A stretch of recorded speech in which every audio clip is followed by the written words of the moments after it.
Halloween. Go away. 92, these little girls start acting up, and we're trying to figure out what's going on. So the parents bring them to the church meeting, and they push them out there. And these little girls, 9 and 11, are looking up at all these bigwigs in town, and being like, "Oh, like, what have we got ourselves into?" Right? And the questions start coming. Why are you acting this way? Is someone hurting you? Is there a witch in town? What's going on? Why are you behaving this way? What's happening? What's going on? What's going on? What's going on? What's going on? Right? Talk. Tell us. Explain yourselves. Right? And these little girls, probably to get themselves out of this, kind of get led into this. And they start talking, and they name some names, and they point their fingers, and they accuse 3 people in this town of being the causes for their strange behavior. First of which is a woman named Tituba. She's an enslaved worker for the family, we think probably of like Caribbean descent, that would have been brought up here with the family from Barbados when they left their sugar plantation. She's been kind of a nanny for these girls for the last few years, okay? She's accused. A woman named Sarah Good, who happens to be homeless, living on the streets at the time, and a woman named Sarah Osborne, older lady, kind of reclusive type today, hasn't been at church in a while, okay? So ghost. So these 3 women are accused, right? And pretty quickly they are rounded up and brought to the jail here in town. And over the course of the next week, they're interrogated pretty heavily by all the important people in the city, coming to them and saying, you know, why are you hurting these girls? What's going on? Are you a witch? Are you making a deal with the devil? What's happening? Why are you doing this? Why are you hurting these kids? What's going on? What's going on? What's going on? Right? We know that Tituba, for one, is beaten pretty severely by Mr. Paris into talking, and eventually she does, probably to make this stop, right? And she says, you know what? Yes. I went out in the woods late at night, and I was met by the devil himself, right? Tall man, black hat, black suit, presented me with the devil's book and said, if you sign my book, I will give you these powers of witchcraft. You will have this covenant, you will help me do my bidding in the world, XYZ. She said she didn't think she had a choice, so she went to sign the book, and she said above where she signed, she read the names of Sarah Good and Sarah Osborne, the 2 other women that have been accused alongside her, as well as 6 other names of people living in this city. But at the time, she doesn't quite recall what those other 6 names were, okay? So 1 witch in town, bad. 3 witches in town, terrifying. 9 witches in town, half of whom we don't know who they are, chaos. Apparently the first person to be person that was hung? Yeah, was down there. She lived in a little shack, and she was like 80 years old, and they said, nah, she's a witch, bro. Miss Bishop, her stepkids accused her. Yeah. Because when their dad died, the house was left to her, so they were upset. The dad didn't leave a will, and since he was married to this woman, they gave everything to her, and the stepkids were like, oh, hell nah, bro, we can't have that.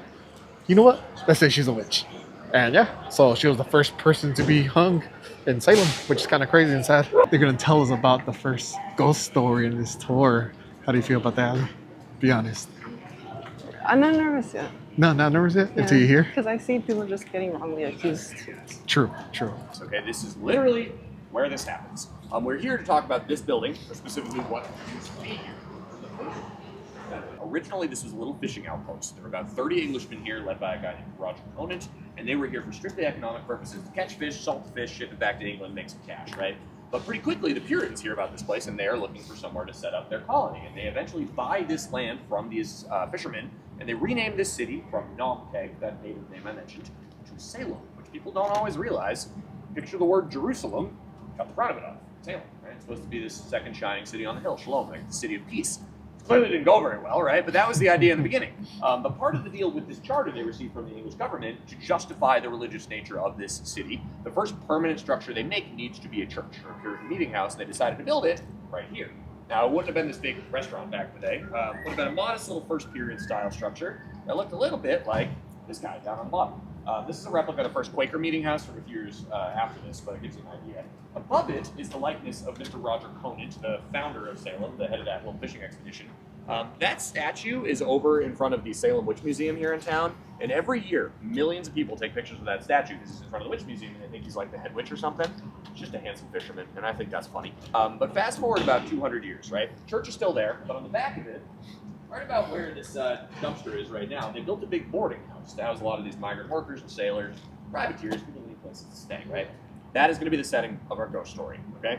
It serves 3 individuals: grizzled old sea captain, wise old man of the sea, about 75 years of age, a strapping young sailor, and a beautiful indentured servant by the name of Sarah. A lot of Sarahs today. If you got any Sarahs out there, I'll get you through this, okay? Indentured servant. You guys heard that term before? Kind of a common thing for the day, but basically expensive to get here for working class folks. So what a lot of people would do is they'd enter a contract with a merchant or a captain or some wealthy person. That person would basically sponsor their voyage over here to the Americas. They would work off the cost of that trip as a servant in their household for a certain amount of time. And then they're just free to go about their business over here, right? So you kind of work your way over. So Sarah is a maid for this captain. And everything's hunky-dory for a while, but after a bit, the captain becomes a little interested in his lovely young sailor. Lovely young sailor, little Freudian slip there. Lovely young servant, right? And he comes to her one day and says, Sarah, I have a proposition for you. Let's rip up that indentured servant contract and replace it with a marriage certificate. Right?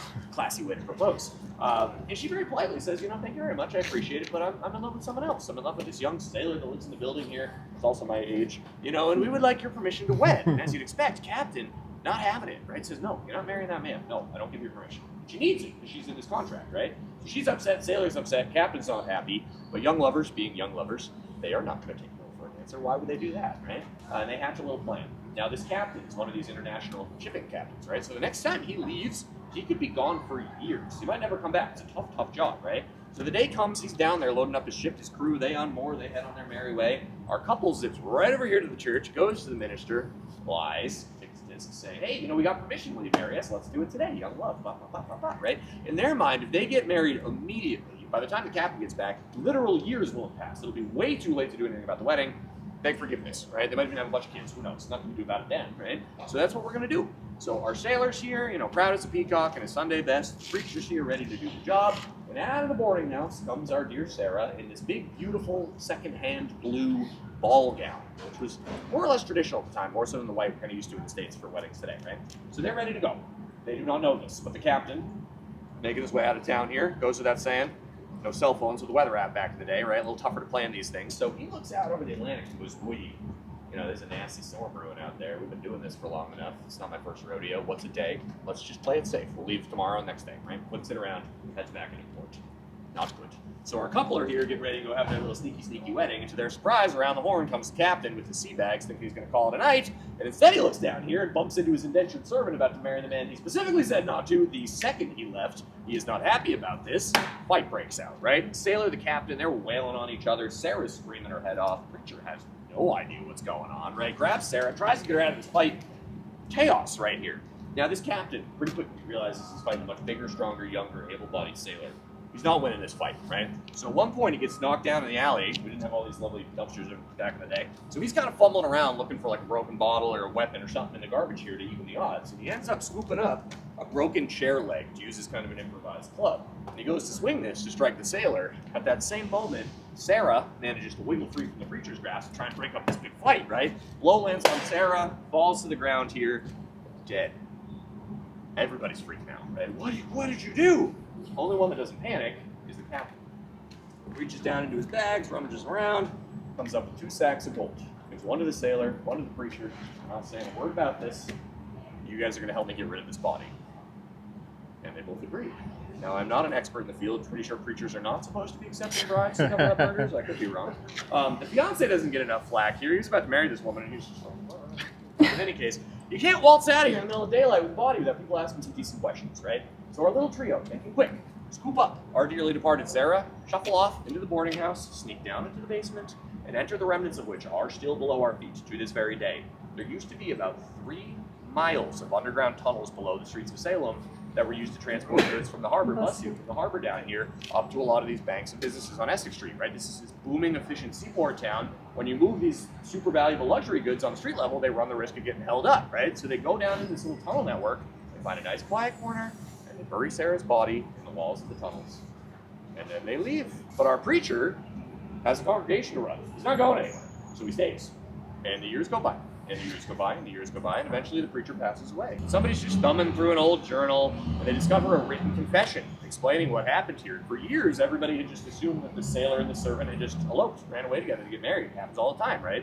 In reality, she'd been killed. And some of these men decide to go down the tunnels to try and find her, but it's miles down there, and they never said where they hid the body. They never find a corpse. The spirit of our dear Sarah is more or less stuck in what's become this lovely little restaurant today. So let's go get a better view. We'll jump back in. No, we don't Head have out my to. favorite little exit right here. We're gonna pop back out on the street. A few years after our story, right? The original church and the boarding house get torn down, and they built this good thing that's been here ever since. For a lot of its life, various banks, businesses, really important meeting house during the colonial period. For a long time, it was the Daniel Lowen Company. It was a big jewelry store here in town. But in 2003, a renovation company bought the property to put in this restaurant. Fellas, it's been here ever since. It's always been kind of a staple of the city. Upscale American pub grub, burgers, sandwiches, soup, salads. Great little joint. If you guys are brave enough, come back for lunch later. Okay.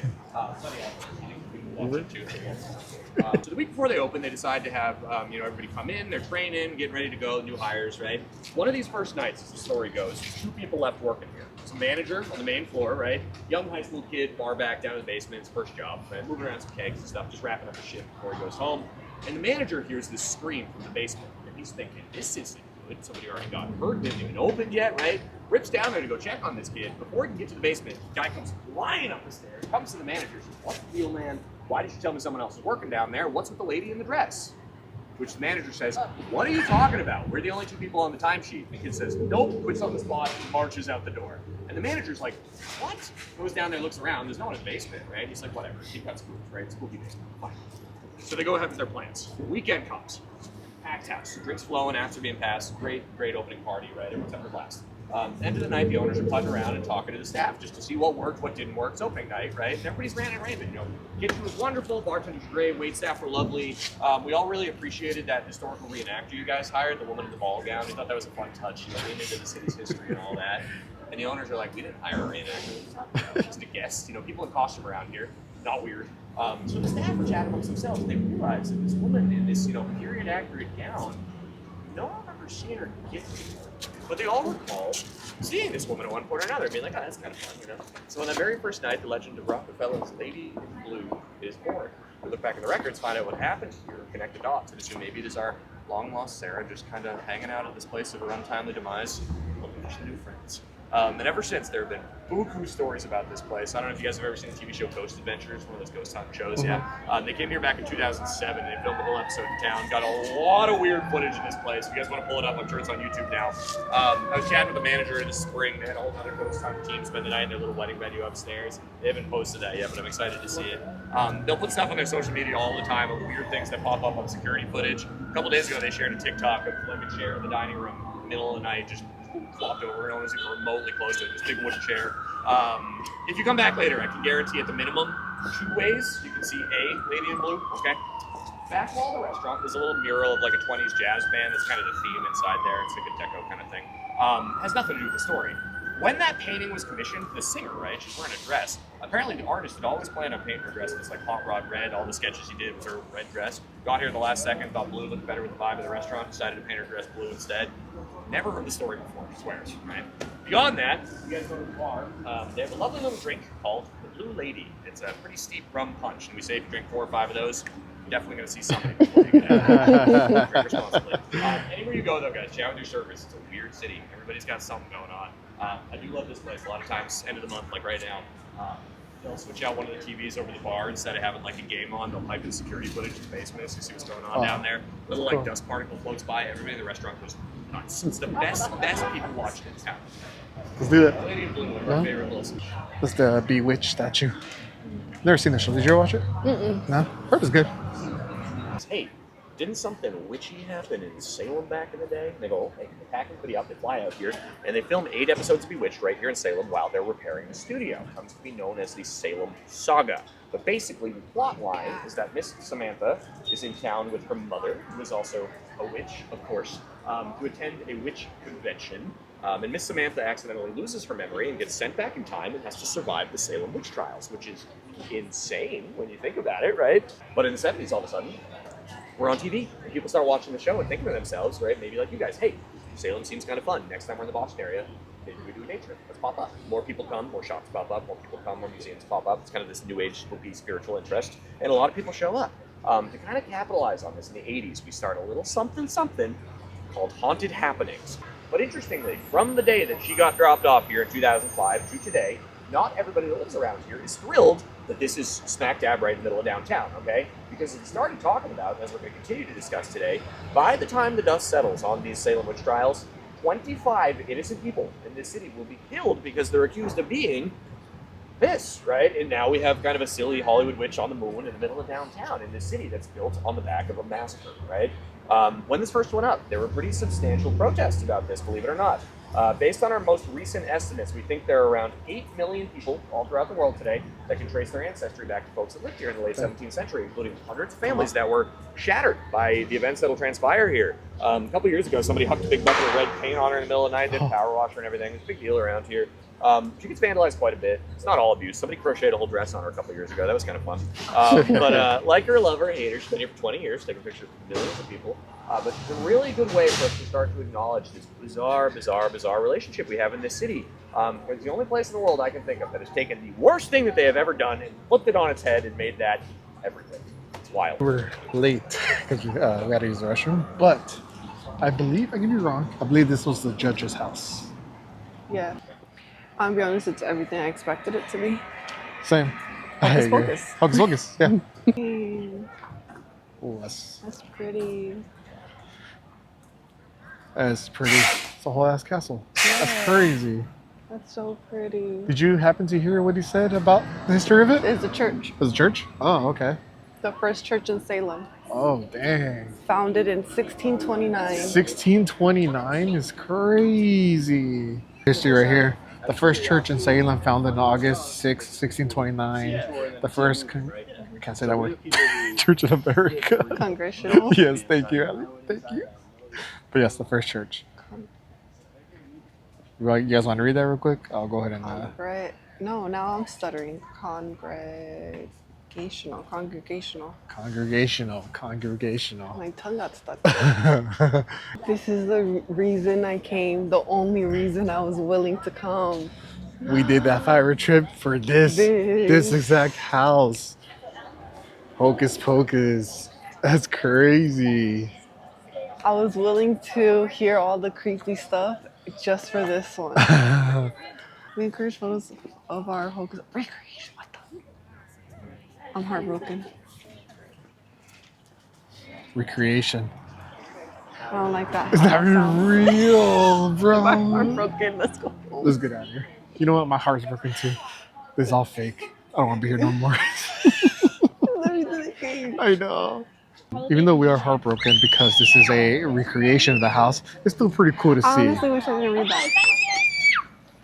We should have, yeah. I wish we never. Yeah, I wish we never read that, but it's cool. It's alright. Yeah. It's still tight. It still gave me my moment. Yeah, like little kid movie. Like, oh, I remember this shit in the movie. That's tight. That's tight though. I mean, looking at it, like it's cool. Yeah, it's really cool. Like the steps, everything. Yeah, that's tight. Even this, like the fence, everything. That's really cool. But in 1839, this awful event took place here that has really kind of clung to this place and gives it the reputation it has today. Cold winter evening, 1839, Abigail, the younger of these two sisters, adult sisters, rolls out of bed on the backside of her house to kind of tend to her fire, right? We're still heating with wood and coal at the time, and instead of calling one of the servants up to just go deal with it, she just goes, I got this. Rolls out of bed, goes to tend to the fire, and in her kind of groggy middle of the night state, not paying attention, we've all been there, right? Her nightgown catches flame. By the time the servants get up there to help her, she's got third-degree burns over about 90% of her body. It takes her 3 weeks to die from these injuries, and she passes in the house here. It's awful. Since the museum has owned this place, again, about 100 years, they've done major restoration projects on it 4 times to repaint it, reside it, repoint the chimneys, whatever it might be, right? All 4 times they've done this. Most recently was in 2009. I kid you not. The fire has started in Abigail Ropes' bedroom every single time. Some freak accident, right? Most recently in 2009, there was some interior work. Somebody bumped a painter's heat gun, toggled the trigger on, caught the wallpaper on fire, almost burnt the place to the ground. My boss was here a couple years ago, full tour group, 40 people, right? And there was a mother in the back of the group, a little girl, and I guess the girl had been just kind of zonked the whole time, just like a little kid. And they get here, and all of a sudden she kind of wakes up. She starts tugging on her mom's clothes. Mom, mommy, right? The kids. And the mother was like, hey, and the little girl went, lady in the window's waving at you guys. Nobody was there, and they all got out of here pretty quickly after that. Nobody lives here. There's no caretaker that lives here full time, but to be here at night, anytime between like 5:30 and 11, depending on the season. And I'm like, all right, guys, if anyone wants to take Hocus Pocus pictures, get over there, right? And a random light in this house just turns on, turns back off. It's not me. I wish it was me just messing with people. It'd be so fun, but it's not. They usually say, oh, those aren't cute to get out of here. So if you guys did take any pictures and see anything funky, you walk by the night lights going on and off, I don't want to know about it. Okay, cool. But it's a beautiful building with some pretty colorful history to it. Hocus Pocus is not haunted. He's lying. Down to one way, so no one's going to sneak up behind you. Okay. He's lying. That's going to spit us He's out lying. right. I think I mentioned this earlier, but this is where if someone was someone back then, this is where they will be living, right? No, still. Still, to this day. That's where all the rich people live. Chestnut Street. Chestnut Street. This is where they have weddings, where pretty much important people will come have parties. So apparently like 4 presidents came here to have parties. It's pretty crazy. Hamilton Hall. Hamilton Hall. In honor of Alexander Hamilton. No, Alexander He Hamilton. died which- the year before. Yeah, he died the year before, so he never saw his building. It's crazy. Poor guy. But yeah, apparently they have weddings. It looks very pretty in there. He showed us photos. Pretty tight. A husband and wife by the name of Giles and Martha Corey will be accused of witchcraft here in Salem. Now, Giles Corey is kind of the Ebenezer Scrooge of Salem. He's a grumpy old man, and everyone hates him, okay? And I don't just say that to be funny, right? He is a bit of an issue in the city. Every time he comes into the town, he's getting in physical altercations with people. He's been arrested multiple times throughout his life for just blatantly stealing from his neighbors. A couple years before the trials, he's fined by the city government for beating one of his indentured workers to death for stealing 1 apple, okay? This guy is a tough customer, and people do not like this fella. 81 years old, very successful farmer, lives on the outskirts of town here. So eventually, you know, he's going to get accused of witchcraft because people are starting to realize, you know, hey, Mr. Corey doesn't have a lot of friends around here, but he's got a big old farm, and I kind of want that big old farm. Maybe we get rid of this guy, right? That's what's starting to happen. People are starting to use this fear to kind of push the narrative and get rid of folks that they got issues with in his city, and this is what's going to happen. Now, his wife, Martha, has to get out of the way first. She's an easier target as a woman in this community, right? So the sheriff, this 26-year-old George Corwin I mentioned earlier, comes down and says, you know, Giles, I'm here to arrest your wife, Martha, on suspicions of witchcraft. To which Giles says, yeah, that makes sense. Get her out of here. He throws his wife right under the bus. Fear not, you will testify at her trial against her, and she will later be found guilty and killed. So Giles Corey, husband 101, great guy, obviously, right? But he knows they're coming for him next, and he's right about this. Now, at this point in our system, if you were found guilty of a serious offense of this magnitude, not only will you be executed by the city, but the city will take all of your inheritance, all of your assets, all of your money, everything, your land, poof, done, gone, right? To be divvied up as they see fit. Now, Corey, right? 81, long, successful, healthy life in the 17th century. He's made a lot of money, he's got a big farm, wants to pass his inheritance on to his kids. Reasonable thing to want, right? So he comes up with a plan. He's eventually accused, he's dragged in front of this courtroom. You know, they say, Corey, do you agree to a trial in front of a jury of your peers and before the eyes of God? How do you plead? And Giles Corey says nothing. And they say, Giles, how do you plead, right? Nothing. He's just going to stonewall the court. His strategy is that if he does not submit a plea of guilty or innocent, they legally can't start the court proceedings. And if you can't start the court proceedings, you can't be found guilty. And if you can't be found guilty, they can't take your stuff, right? I don't know, decent strategy. But Mr. Corey forgets one wee little loophole here. At this point, the sheriff in town is legally allowed to compel someone into agreeing to a trial by jury. You could torture someone into agreeing to a trial. Don't see any problems with that, right? So this sheriff, this 26-year-old kid's a bit of a hothead, decides that since Corey's making a mockery of his court, they are going to make an example of this guy, okay? So on the afternoon of September 17th, they load him up in a wagon with all the powers that be, they head to a field on the other side of town, they strip the old man bare, they lay him down on the ground, and they put a big wooden board over his chest. They say, Corey, last chance, we doing this? He says nothing, so they scoop up the biggest rock they can find and put it on top of this board. This is a torture method, a legal torture method called pressing, okay? They're going to press an answer out of you. This is a torture method to get you back into court, right? This is not designed to kill you. When you're here to press somebody on something, that is where this comes from. Now, usually, as squishy human beings, we don't fare super well with a whole mountain of rocks on top of us. So people tend to say, I'll try my luck in court. Corey is going to be way more stubborn than anybody expects, all right? This begins on the afternoon, September 17th, and will continue uninterrupted for 2 full days. As just about everybody in this city comes to witness this event. They are putting rock after rock after rock after rock after rock after rock after rock after rock after rock on top of this 81-year-old man, okay? They're feeding him little scraps of bread to keep him alive. He's out there in the elements. This is grisly, ugly stuff. By the end of the second day, it's clear this can't keep up much longer, right? The court records tell us that his eyes are popping out, his tongue's hanging out. The man is not in good shape.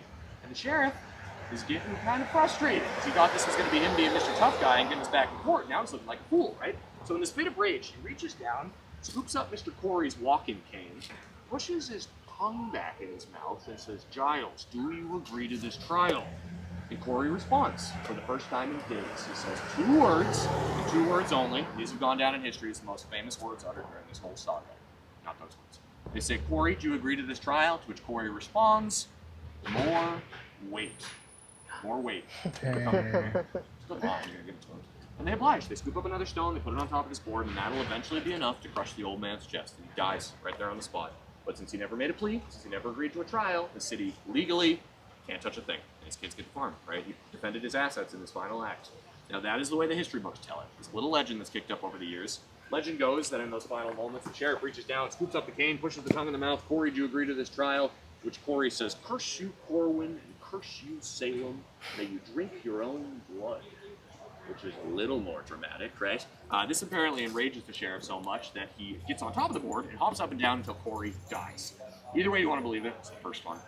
This begins what is known as the Giles Corey curse here in Salem, okay? 4 years after the witch trials, at the ripe old age of 30, our sheriff, George Corwin, just drops dead of mysterious circumstances one day. When they examine his body, his mouth and throat are indeed full of blood. And the legend goes that everyone that has held the office of the Essex County Sheriff, the lineage of that position, has either had to resign from the job over the years or died of some coronary-related illness until 1991, when they moved the seat of the office to a different city up here. Apparently they've all been fine since then. What the heck? I was like old Dunkin' Donuts. I'm back. So cute. It was really cool. Makes me want a donut. Around here. Dunkin' Donuts. No, I'm kidding. It's a great building with the blue door next to Milton over here. Nowadays, hell. And that was built in 1784. It's one of the first brick homes in Salem. So nice that in 1789, young fella came to town by the name of George Washington to thank us for a good job during the war. Specifically requested to stay there because it was such a nice house. He slept on the second floor bedroom on the right side for 1 night. Nowadays, it is preserved as the George Washington Presidential Suite. You can book it, and they do charge extras. You guys ever want to sleep in old G-Dub's bedroom? There you go. That's not scary, it's just kind of cool. It's kind of cool. The reason we are here is because of the building that used to stand on that site and still shares some of the basement and foundation of the current structure. We know, looking back in the records here, that during the time of the trials, there was a smaller little wooden house there. It was home to a fella by the name of George Corwin, who, as we have learned today, was our sheriff in town, okay? That they were responsible for overseeing the arrest of about 200 people in the city, the public hanging of 19 innocent people, and the torturing to death of Mr. Corey. People do not love this guy. But wait, there's more. Believe it or not, at this point in our history, you were effectively charged rent to be held in jail. You were charged a daily rate for the jail cell they stuck you in. You were charged a daily rate for the food they were kind enough to feed you. If you were found guilty, they even posthumously charged you for the cost of the rope they used to string you up. That's Wonderful, right? But as we've learned, a lot of the people in this community that get picked up on these accusations are kind of the vulnerable folks around here. They can't pay these rates. So it is the sheriff's job, if you cannot pay, is to go to your house, break in, steal your stuff, jewelry, silverware, cows, pigs, horses, goats, anything of value, sell those goods at auction, and use that money to pay for your stay in jail. Now it turns out, Mr. Corwin, really good at going to your house and breaking in, really good at stealing your stuff, really good at selling your stuff, quite bad at giving that money back to the city. He's making a ton of money off these trials, and everybody hates him, right? So when he finally dies a few years after the trials of this possible curse, people aren't super upset, right? And the family's got to do the funeral procession, right? So they load him up in a casket, and they're going to bring him down to the cemetery where we're going to walk by in a minute to bury him. And they come outside, and to their surprise, they are met by this angry mob of Salemites, led by this guy named Philip English, that say to the Corwins, "No, you are not burying that man in our cemetery until you pay us back every penny you robbed our families of during the trials. No, right? We will rip him limb from limb. Don't even think about it." Now, they don't know what to do with the family, so they panic, they whip it around, they head back inside, and they bury old George in his own basement. And the body of our sheriff will lie in the basement of that building for about 20 years until things cool off a little bit. They're able to dig him up and sneak him off to presumably where he lies today. So plenty of material for folks to stay there to not have the coziest of night sleeps if you're into that sort of thing. The stories I've heard over the years are way too similar for my taste. Most commonly, people claim to hear knocking in the closets, think nothing of it, old pipes, whatever. Somebody gets annoyed enough in the middle of the night, they'll roll out of bed, open the closet, stops. Close the door, get back in bed, pull up the covers, turn off the lights. It's not getting louder than it was before. I had this great couple that was visiting from Chicago, I think, like this time last year. And they'd booked the Washington room and they were loving it, right? They hadn't been in the night yet. And they're like, "This is so cool. About a week and a half later, I get a message on LinkedIn, of all places. The husband managed to find me and send me a message. He said, dude, I just had to tell you, my wife and I woke up to knocking in the closet at 3 o'clock in the morning, didn't sleep a wink for the rest of the night, so I hope they're okay. I had another couple gals in a different room like a month ago, and they came on the second night of their stay, and they're like, oh my God, the lights were just like, going crazy last night. We're like, what's wrong with this place? People check in here like murmuring below, think nothing of it, thin floors, whatever. When they wake up in the middle of the night and be like, you heard a scream down there, right? That wasn't just, you heard that too, right? And they'll hem and they'll haw, and they'll call the front desk, and they'll be like, is everybody okay down there? And they're like, yeah, no one's checked in that room, don't worry about it. Cool. So if you like your time in town, come back, book a room at the Merchant, you might see General Washington, you might have a slightly weird experience, who knows? You want to stay in that room? No. No? Imagine, like, Do you make like, Ali, the turn on fact- the light. No, the fact that George Washington was there, honestly, that intrigued me. Yeah. But then that's still the same house, so no. Yeah, it's still the same house. Like, George Washington, help me, bro. Like, imagine, like, okay, we're sleeping, right? You're in the bathroom. No, I don't want to. No, it's okay. I'm like, Ali, turn No, down it's light. fine. I'm like, I'm right next I to you. don't have to imagine. What the fuck? How's the light on then? Can't imagine that. That's George Washington's favorite. That's actually very funny. Yes, guys, you heard it here first. George Washington was a smoker. Fact check me. City smoke shop. City smoke shop. Look it up, guys. I think we're going into a cemetery. You are? We are going to a cemetery. I think. I don't know. Who knows? Maybe it's just the city cemetery. Nothing to do with our stuff. There's no we and I. Some old ass graves. It's crazy.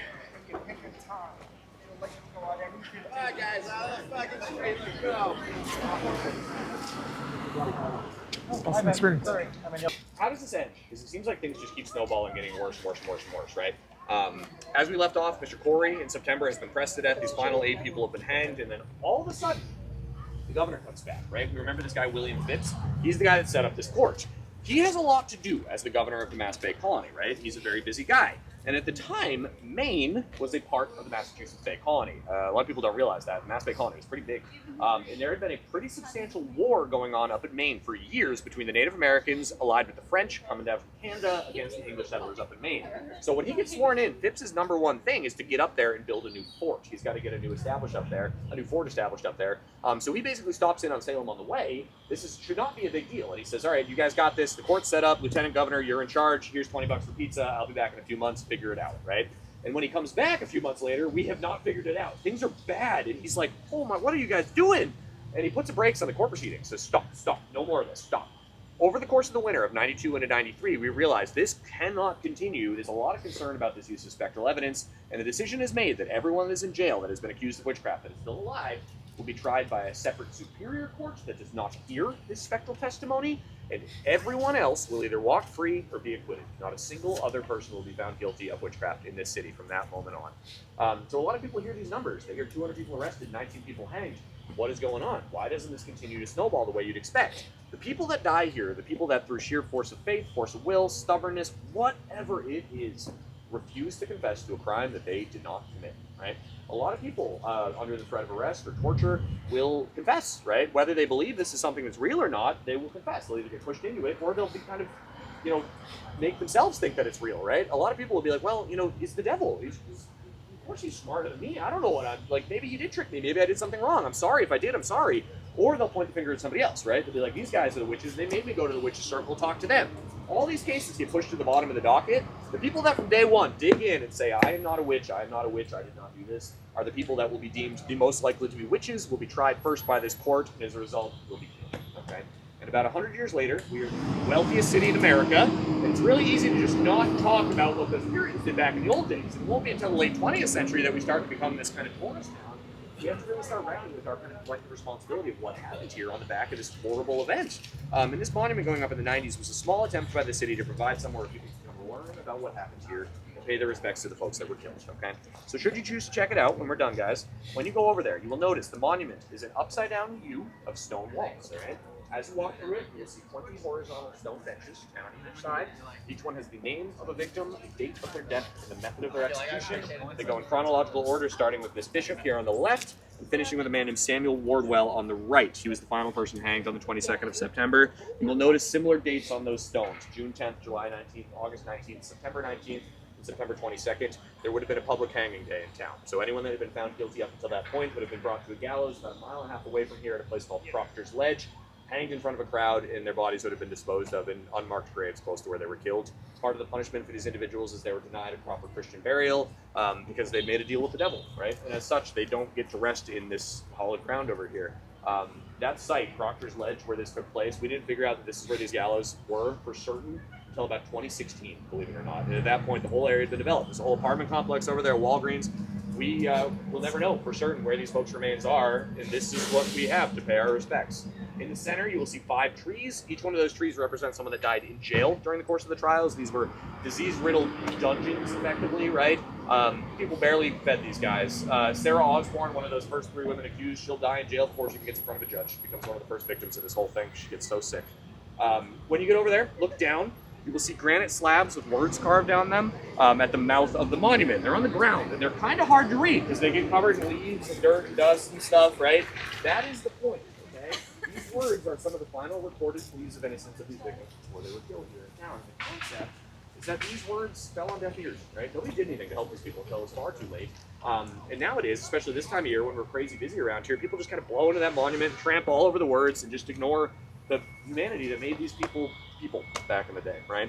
And finally, it's wall on the left, wall on the right. The back is open to the cemetery with the exception of a little wrought iron fence out there. But the reason for that is buried in that cemetery are 2 of the judges that sat on this court of lawyer and terminator and sentenced every single one of those people to death. So the concept is that every year when people go to this space, those judges are a part of it, and they have to watch and see what they did. But with that said, guys, that's been our journey. Thanks for hanging out. I'll park it here for a while if you guys have questions about where to get food, where to get drinks, how to get home, souvenirs, any of that good stuff. Other than that, we always like to ask you guys for your help. If you had a good time, if you had a miserable time, good, bad, or ugly, let us know, okay? If you read a review book in this, you know how important it is on planning your vacation.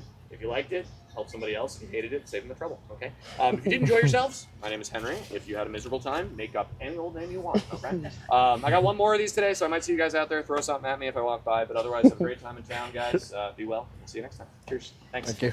Appreciate it. Thank you. So that's it for us. That tour was actually pretty cool. I learned a lot. I mean, honestly, I thought we were gonna see a little more like burials, I guess you could say, because I've seen like other clips of them showing like, oh, this is where they actually got hung and stuff like that. But not. No, well, that's a mile and a half away. Oh, that's a mile half away. You're right. You're right. Okay, so the that. cemetery is there, but on their time slots, so we Yeah. wouldn't be able to go right now. Yeah, but no. Other than that tour is dope as hell. I enjoyed it. I'll be honest. Okay, so me as a chicken.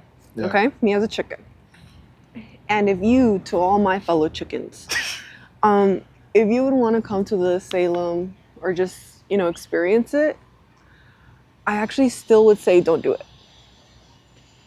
Yeah, because everything he's saying is real. Yeah, none of it is not oh, there's a legend, whatever and stuff like that. So there isn't anything like that. There just isn't anything like that. Everything is real. Yeah. And you can see that it's real.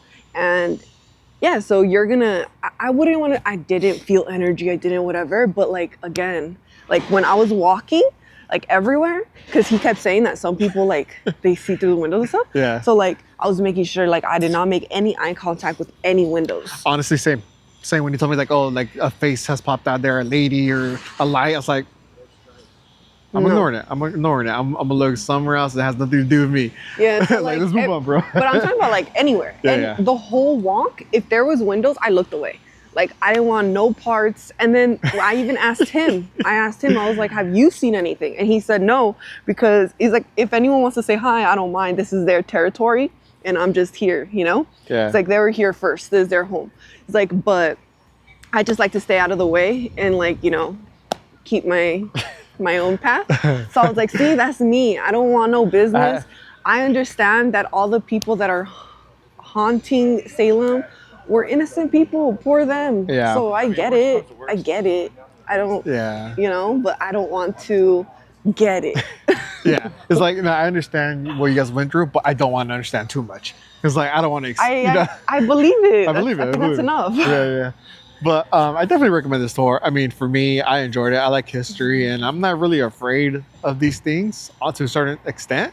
Mind But- you, I said only to the chickens. Only to the chickens. Everyone else, Yeah, come come, along. come. But I enjoyed it. I think it's really cool. Salem is a very pretty city. It's just fucking cold right now. So, If you're Sort of like, shivering. if you love yourself, like, what is it called? The Bewitched? Bewitched show.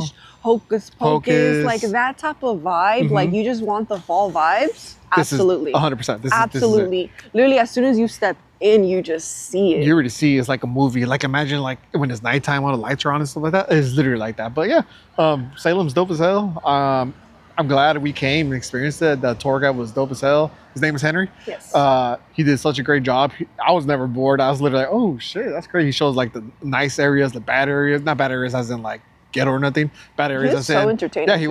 was. He made like he knew how to like read the crowd. So big ups to him. But yeah, that's it for us. We'll Sorry, put the bro. link down like below. Yeah. So you guys know which exactly one we did. Yes. But yeah, his name was Henry. In case you guys want to go with Henry. Yes, exactly. So we're gonna go ahead and end it here, and we appreciate your time. And yeah, make sure to subscribe if you guys haven't. And welcome to Salem. Peace.